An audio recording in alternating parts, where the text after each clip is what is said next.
So here's a short story about a husband who's handling things like a boss by kicking his wife out after finding out that she's been cheating on him for a year and a half.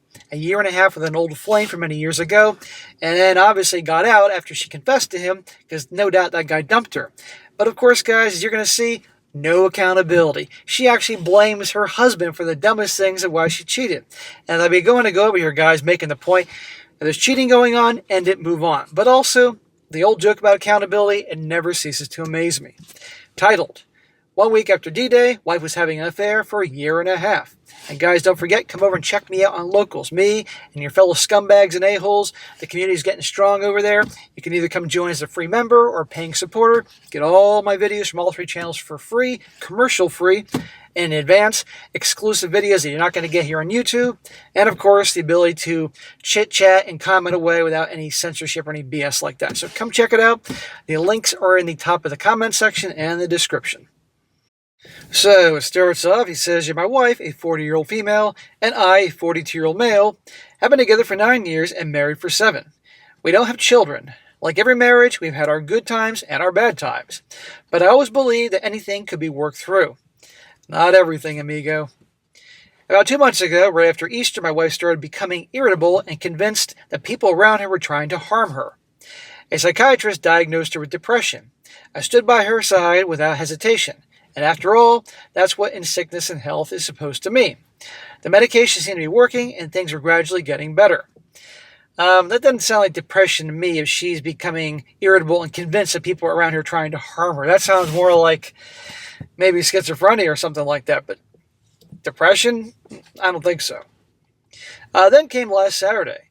I don't know why she decided to tell me everything. Maybe her psychiatrist encouraged her to be honest. But what she told me completely shattered my world. From Christmas 2024 until this past Easter 2026, she's been having an affair. Well, is she imagining that too, with her imaginary friends and stuff like that? The other man was her college sweetheart. I knew they had dated back then and broken up after graduation. What I didn't know was what happened afterward. A few years later, before she and I ever met, they got back together, even though he was already married. His wife eventually found out, the affair ended, and his wife chose to forgive him, and they stayed together. Once a cheater, always a cheater. There you go. Well, sometime later, my wife met me. We fell in love, got married, and built a life together. She didn't fall in love. She was looking for a guy for resources. Fast forward to the 2024 holidays.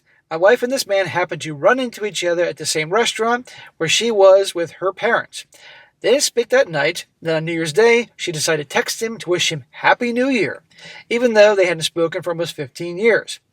He immediately took the opportunity to ask if they could meet up and catch up. If this story is true, catch up, huh? You know what that means. Well, you can probably guess the rest. I honestly can't believe how naive I was. How did I miss all the signs? The lack of affection, the fact that she suddenly never left her phone unattended, the nights she chose to sleep in the guest room because my snoring supposedly bothered her, even though it never bothered her before. Right there, guys. Always the phone. Always guarding the phone, always on the phone. The sudden lack of affection, and now sleeping in different bedrooms. I was so trusting, and I unknowingly drove her to meet him many times. Like, drove him actually in the car, or just by behavior? I'm not sure what he means. Nope. He actually means driving in the car. We live in the suburbs, and she does not drive. Well, tell her to go to the DMV and get her driver's test, for God's sake. This is ridiculous. Whenever she told me she was meeting her girlfriends from work for drinks downtown, I'd drive her there. I've always done that, and I never thought twice about it. Smack! For God's sakes, man. Either she can Uber, and that can come out of her paycheck, or she can learn to freaking drive. Instead, I was basically her Uber so she could see another man. I was driving my own wife to her affair. Man, she's evil. I keep imagining the two of them laughing about how stupid I was. I wouldn't go so far as to say he was stupid. He just didn't see it coming. He was trusting to her. And some people could say that was stupid, but I mean, well, if she wasn't sleeping with him or not nearly as affectionate, and she's always on her phone and doesn't want to sleep in the same bedroom and all that, and this is going on, well, he's being definitely blind, but I still wouldn't say quite stupid. The affair lasted a year and a half. It ended around Easter because, according to her, she didn't want to keep hiding it anymore. Bullshit. He got caught and broke up with her. That's what happened. I honestly don't know if I believe her.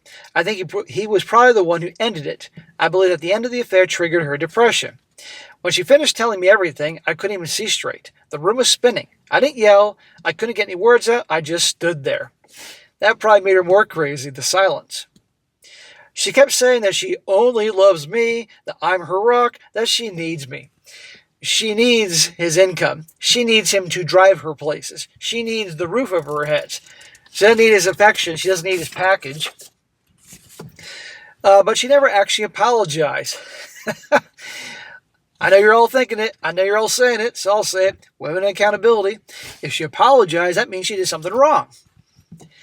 All she talked about how she didn't want to lose me because she couldn't live without my support and stability that I provide. See, she's not hiding it. Support and stability. That she needs me to overcome her depression. It all felt incredibly selfish. It is.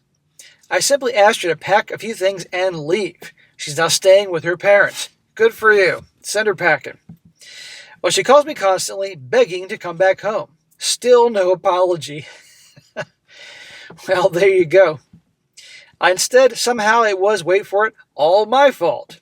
My fault for not giving her enough attention. My fault for trusting her completely. My fault for not realizing what was happening right in front of me. Did she actually blame him and said, it's your fault that I cheated because you didn't see through what I was doing and didn't see right what was in front of you? Man, what a snake. I decided to move forward with a divorce. I don't know if it's too soon for such a decision, if my anger clouds my judgment, but I can't be with her again. Dude, it's not too soon, and you're doing the right thing. Why would you want to stay with her? Number one, she was cheating for a year and a half as far as you know. And two, then she has the freaking nerve to blame you and not even apologize? Any possible chance she had at a second chance, which she shouldn't get, is gone. I can never trust her again. Well, there's another reason why you don't stay with her. Every time her phone rings, every time she wants to go out with friends, I'll wonder if she's actually with him.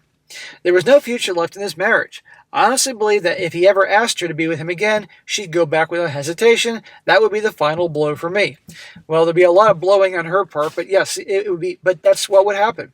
Guaranteed. I'm convinced that guy ended it with her. Her parents think that I'm a monster because, from their perspective, I've abandoned their daughter while she's struggling with depression. For goodness sake, do you know how many people in this country alone have genuine, clinically, whatever you want to call it, depression? And that doesn't justify their actions here. Come on. But I think the parents don't want to believe that their little sunshine, their little pumpkin, is a dirty, rotten snake.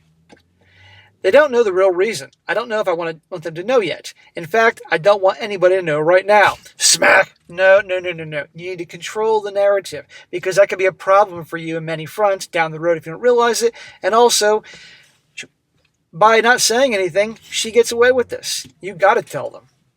I feel ashamed even though I know none of this was my fault. The one person I do want to know is the other man's wife. She deserves to know the truth. I'll admit it. I want him to face the consequences of what he did. Well, good. She should know. He should face the consequences. But interesting that your wife is not going to face the same consequences. Again, you need to tell her parents and other people. I don't know whether she'll leave him at this time. I hope she does. They have 2 young kids, but he made the decision that put his family at risk, not me. Correct. And if anybody tries to say that you're ruining their family and ruining their marriage, no, he did. As for me, I honestly don't know what happens next. Part of me feels like none of this is real. My entire life has been turned upside down, and I'm going back and forth between anger, overwhelming sadness, grief, and complete emptiness. But most of the time, I just feel numb. That's a feeling a lot of people have. I just try to hide from everyone that the person I trusted more than anyone else in the world betrayed me like this. I don't know how I'm supposed to move forward or how I'll ever be able to trust someone again. Right now, it feels impossible. And that's the abrupt ending, but I think we're going to have more updates here. Well, what he's going through, sadly, lots of dudes have gone through and have lived to tell the tale. A lot of guys feel numb by things like this. They become overwhelmed, and they think, I'll never trust again. I'll never love again. I'll never be happy again. Well, a lot of guys eventually, through time and effort, will get better. But that doesn't mean they're ever going to forget. And frankly, no sane guy would ever be the same after a situation like this. At least he'd be much more with his eyes open and wiser. Will this guy do that? I don't know. But obviously, divorce is the right case. But for God's sakes, control the narrative. Because if you don't, she will. She's already doing that.